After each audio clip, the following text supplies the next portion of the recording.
Lebih lengkap terkait wacana pembatasan game online, kita akan membahasnya bersama dengan psikolog klinis Cassandra Putranto. Selamat siang, Mbak Cassandra. Selamat siang, psikolog klinis forensik, Mas. Siap. Psikolog klinis forensik Cassandra Putranto. Mbak Cassandra, kita ketahui bersama yang baru-baru ini cukup mengejutkan, seorang siswa SMA diduga menjadi pelaku peledakan di sekolahnya dan juga kasus bullying yang juga mengandung unsur kekerasan. Dari sisi psikologis, sejauh mana pengaruh game online terutama yang mengandung unsur kekerasan terhadap perilaku anak dan remaja, Mbak Cassandra? Pada dasarnya tentu apresiasi harus kita berikan kepada pemerintah pusat yang sudah memberikan arahan agar masyarakat mengawasi penggunaan atau penyalahgunaan dari game ataupun stimulasi-stimulasi melalui media. Tetapi apabila dikaitkan dengan kasus SMA 72, tentu kita harus melakukan pemeriksaan investigasi yang menyeluruh terlebih dahulu dengan memastikan apakah memang dugaan-dugaan tersebut terbukti. Karena sekali lagi ketika kita bicara dugaan bullying, tentu ketika terjadi ada dugaan bullying berarti ada pelaku, kemudian ada korban. Nah, ini aja belum kita buktikan. Bukti-buktinya belum lengkap untuk bisa kita pastikan apakah bullying itu memang faktor penyebab atau faktor pemicu. Kemudian yang kedua, adanya penggunaan atau paparan game. Betul ya? Mungkin ada, tetapi seberapa banyak paparan game itu mempengaruhi tingkat radikalisasi, intoleransi, dan ekstremismenya gitu ya.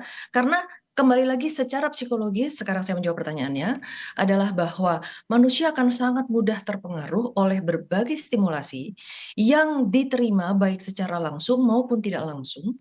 Nah, dalam hal tidak langsung ini tentu saja segala bentuk paparan, ya. Kalau tadi langsung adalah interaksi dengan orang, kemudian juga mungkin ada buku, kemudian juga kalau di internet misalnya tadi game salah satu, tetapi ada hal yang lain yang lebih penting, yaitu misalnya media sosial.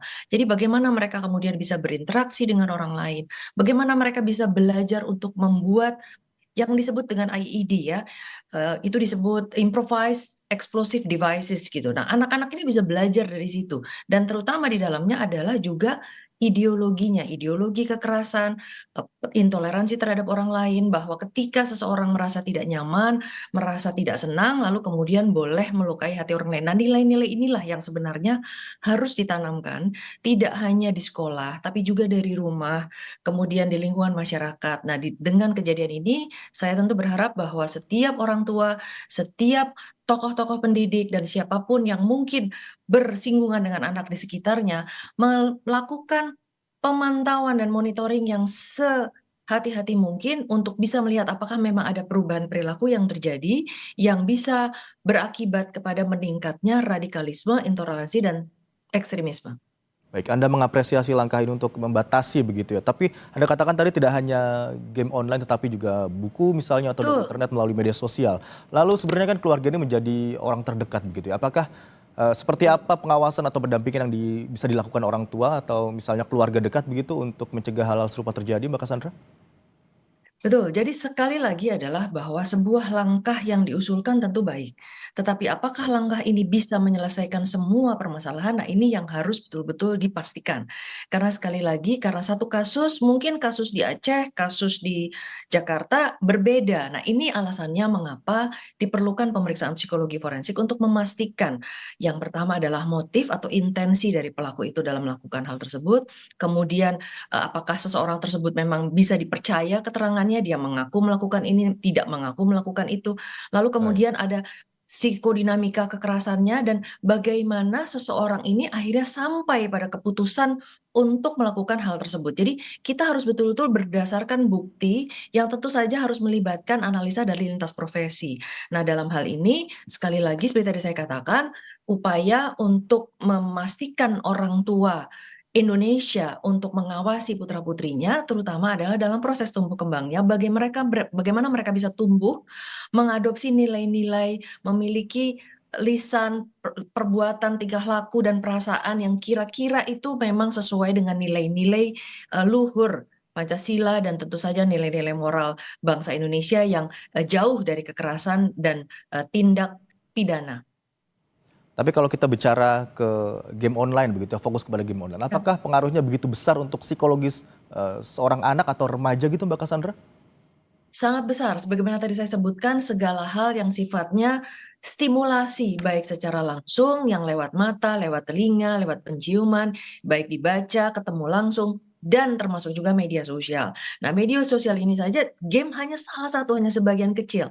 Jadi saya cukup sepakat tadi dengan pengamat yang baru saja berbicara bahwa game itu hanya sebagian kecil. Ada hal lain yang sebenarnya juga harus diperhatikan karena kita tidak bisa hanya melemparkan tanggung jawab kepada satu titik sementara kita membiarkan hal yang lain. Nah, dalam hal ini yang justru harus diperhatikan, yang harus dimonitor juga dengan baik karena jangan sampai ketika anak-anak Indonesia, anak remaja Indonesia sangat dekat dengan gadgetnya dan mereka bisa mengakses begitu banyak materi di tangan mereka, di dalam ruangan kamar mereka dengan tanpa terkendali, tanpa terawasi. Nah, ini yang akhirnya perlu pengawasan dari orang tua dan pengendalian agar jangan sampai nilai-nilai atau stimulasi yang masuk dalam kepala mereka itu bisa berkembang menjadi sebuah ide, pemikiran, bahkan perasaan, dan bahkan akhirnya sampai kepada tindak perbuatan yang tentu saja merugikan orang lain.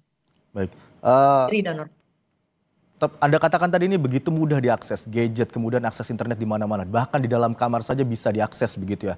Nah, dari game online ini sebenarnya kan diakui oleh remaja begitu ini menimbulkan kecanduan. Bagaimana mereka bisa melatih strategi, membuat strategi untuk memecahkan sebuah masalah untuk naik ke level selanjutnya. Lalu bagaimana dari keluarga atau bahkan dirinya sendiri untuk bisa mencegah kecanduan itu? Bagaimana mitigasi yang harus dilakukan, Mbak Cassandra? Sekali lagi saya merevisi sedikit bahwa kecanduan itu tidak hanya kepada game, Oke. tapi bisa saja kepada hal yang lain gitu ya. Karena inilah yang menjadi masalahnya gitu ya. Jangan hanya kita terpaku pada game saja. Karena tadi muatan-muatan tadi ya misalnya bisa dalam bentuk konten gambar, video, kemudian mungkin semacam yang anak-anak sering sebut sebagai do it yourself, DIY gitu ya. Baik. Bagaimana melakukan sendiri cara untuk membuat improvise explosive device tadi. Jadi bom-bom rakitan seperti itu gitu. Nah, ini yang harus diawasi. Nah, sekali lagi ketika penyalahgunaan gadget itu, bagaimana anak ini sehari-hari mungkin tidak punya kegiatan lain. Tadi di satu titik juga ada benang merah yang disampaikan oleh Bapak Presiden kita bahwa harus menggalakkan kembali pramuka, karang taruna, karena itu adalah alternatif pilihan, ya, pilihan kegiatan yang tentu saja harus diawasi oleh orang tua dan guru, supaya anak-anak ini lebih tergerak untuk melakukan kegiatan-kegiatan yang produktif daripada kegiatan-kegiatan yang beresiko seperti ini. Jadi sekali lagi orang tua sangat penting untuk mengetahui jumlah penyalahgunaan atau penggunaan gadgetnya berapa banyak, lalu kemudian alternatif kegiatan lainnya, dan bagaimana mereka mengukur apa yang ada di dalam kepala anak ini setiap saat, nilai-nilai apa yang mereka miliki, dan tentu saja harus diimbangi dengan nilai-nilai luhur, Pancasila, nilai-nilai moral yang baik, kesetaraan untuk tidak melukai dan menyakiti orang lain. Baik, itu artinya pengaruh orang-orang terdekat, keluarga terutama orang tua dan juga teman-teman juga harus bisa dipilih yang baik begitu ya, yang menjadikan pendidikan moral menjadi sepenuhnya penting. Lalu menurut Anda, seperti apa regulasi ideal yang seharusnya diterapkan agar anak terlindungi begitu, tapi manfaat positif dari game online juga tetap bisa dirasakan? Yang jelas intinya adalah keseimbangan ya, bahwa kembali lagi anak-anak sekarang terutama anak-anak Gen Z memang terlalu dekat dengan gadget karena mereka juga tidak punya alternatif untuk kegiatan. Beberapa ruang anak juga mungkin sudah tergerus oleh pembangunan begitu ya, lalu kemudian mungkin Baik. kesibukan orang tua, alternatif kegiatan dan terutama juga mungkin fasilitas-fasilitas yang bisa disediakan untuk anak. Nah, kita harus menggalakkan kembali semua hal tersebut terutama adalah supaya anak-anak punya alternatif kegiatan yang seimbang. Kuncinya adalah seimbang. Bagaimana mereka bisa menjalani kehidupan mulai dari bangun pagi, siang, malam, lalu kemudian juga mereka juga harus punya kesempatan untuk bermain dan mempunyai hal-hal yang menyenangkan dan tentu saja produktif dan konstruktif. Baik, semoga saja kita harapkan semua lini begitu ya bisa bekerja sama dari keluarga, dari tenaga pendidik dan juga yang tidak kalah penting adalah pemerintah dalam menimbulkan peraturan-peraturan atau Penyusun regulasi. kebijakan. Ya, Baik, betul.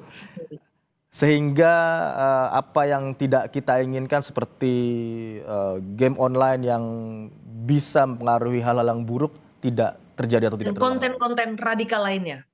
Baik, konten-konten radikal yang Konten-konten mungkin harus radikal dibatasi sangat juga. penting, tidak hanya game. Yes.